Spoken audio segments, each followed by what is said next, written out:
Okay, so here we have a function y is equal to x squared, and we want to figure out where that parabola is closest to the point 0, 3. So as we've seen in the last two examples, this is going to be about minimizing the distance that is between 2 points.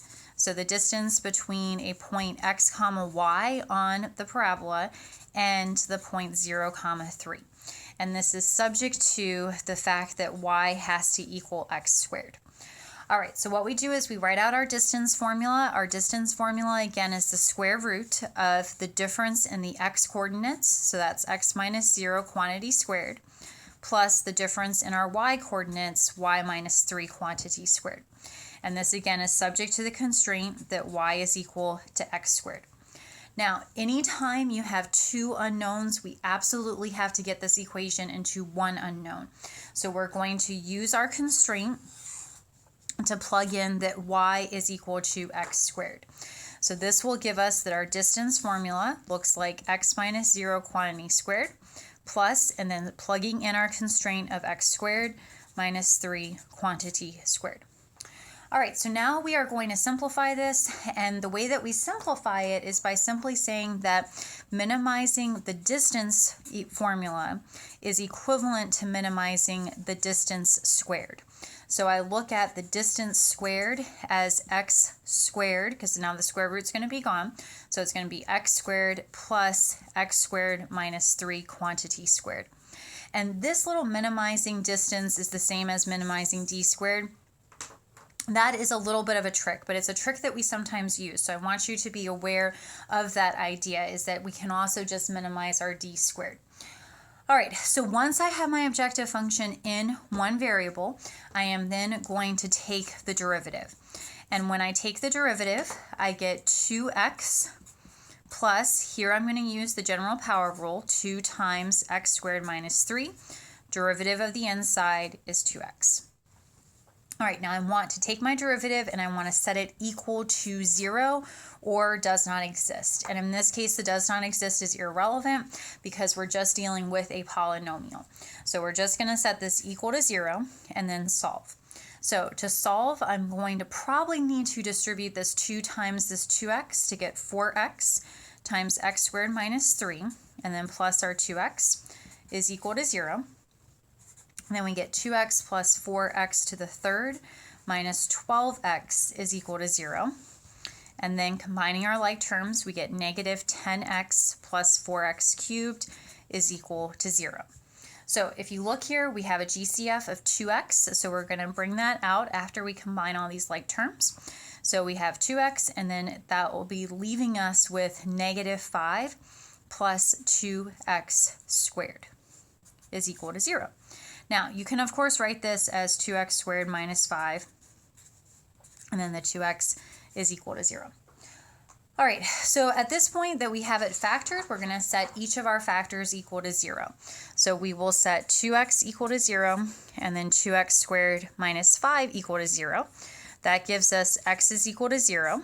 And then over here, we're going to add 5 to both sides, divide by 2, and then take the square root to get plus or minus the square root of 5 halves. All right, so usually you only get one number, and then you just kind of say, okay, that's it, that's our minimum or maximum. But in this case, we have 3 numbers, so it's very important for us to verify and see what number actually works here. So what I'm going to do for my verification step is I'm going to use my second derivative test.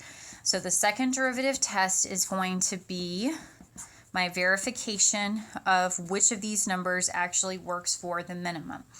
Now, if you look at our first derivative right before we factored out, or looking at the first derivative after we factored out, this is probably going to be the easiest formulation for you to take the second derivative. So right before you factored out, we had f prime is equal to this. So if I use the second derivative test, I would take my second derivative and get negative 10 plus 12x squared. So then I would want to plug in each of these 3 numbers. So I would plug in 0 into the second derivative. That gives us negative 10. Because that is less than 0, that tells us that we are concave down. So if we are concave down, we actually have a max at x is equal to 0. And we're trying to minimize this distance, so x is equal to 0 is not going to be one of our answers for minimizing the distance between the line and 0, 3. So we then test out the square root of 5/2. Now one thing to notice here is that when you plug in your square root of 5/2, you are squaring it. And if you have a plus or if you have a minus and you square a plus or you square a minus, it is going to be the same number. So we can actually test this plus or minus square root of 5/2 at the same time because of the fact that it is squared. All right, so that is going to give us -10 plus 12 times, when you square the square root, you're going to get a 5/2. So that is going to give us -10 plus 6 times 5, so we're going to get 30 minus 10, so that gives us a positive 20. And again, we're not after the fact that it's positive 20, we're just after the fact that it's positive. So that positive tells us that we're concave up, so we have a minimum at those x values. So our minimum is going to happen at plus or minus the square root of 5/2. All right, now remember that you're not done until you have both the x and the y coordinate. So what we have to do is we have to go back to our constraint, and we're going to use our constraint to find the other variable. All right, so our constraint here was y is equal to x squared.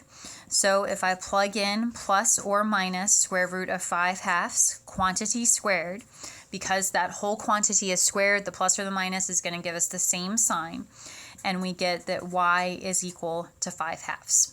So our point that is going to minimize, or I should say our points that are going to minimize that distance, will be x is equal to plus or minus square root of 5/2, comma, the y coordinate of 5/2.